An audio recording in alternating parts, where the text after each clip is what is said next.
Bonjour à tous et bienvenue pour votre rendez-vous hebdomadaire sur les marchés financiers. Les actions américaines continuent d'enchaîner des records, mais certains analystes alertent sur la forte concentration de la hausse sur quelques titres seulement. Sur 3 mois, les 10 plus grandes valeurs de l'indice S&P 500 par capitalisation boursière, principalement des géants de la technologie, ont affiché un gain médian de 17%, tandis que les autres composants de l'indice ont perdu 1,3% en moyenne. Cette concentration extrême interroge sur la pérennité de la tendance.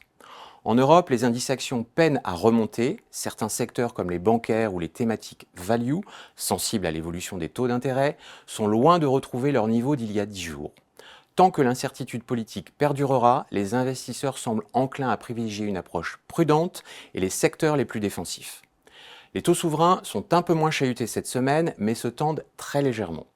La BCE déclare être attentive aux écartements de spread entre les différents pays de la zone, mais sans avoir l'intention d'intervenir à ce stade. Sur le front des indicateurs économiques, l'indice NAHB mesurant la confiance des promoteurs immobiliers américains recule à nouveau en juin, passant de 45 à 43 points, son niveau le plus faible depuis décembre 2023. L'enquête manufacturière de la Fed de New York s'améliore en juin mais reste en territoire de contraction pour le 7e mois consécutif avec une dégradation de la composante emploi. Enfin, les ventes au détail pour mai sont quasi stables après leur net recul en avril. Les ménages américains consomment moins face au ralentissement de leurs revenus qui ne bénéficient plus du soutien de la politique budgétaire. Une demande en ralentissement est néanmoins favorable pour une poursuite de la baisse de l'inflation, ce qui pourrait redonner des marges de manœuvre à la Fed pour desserrer sa politique monétaire. La Commission européenne a listé les 7 États membres de la zone euro qui ne respectent pas le critère de déficit budgétaire sous les 3% en 2023 et 2024, parmi lesquels la France et l'Italie.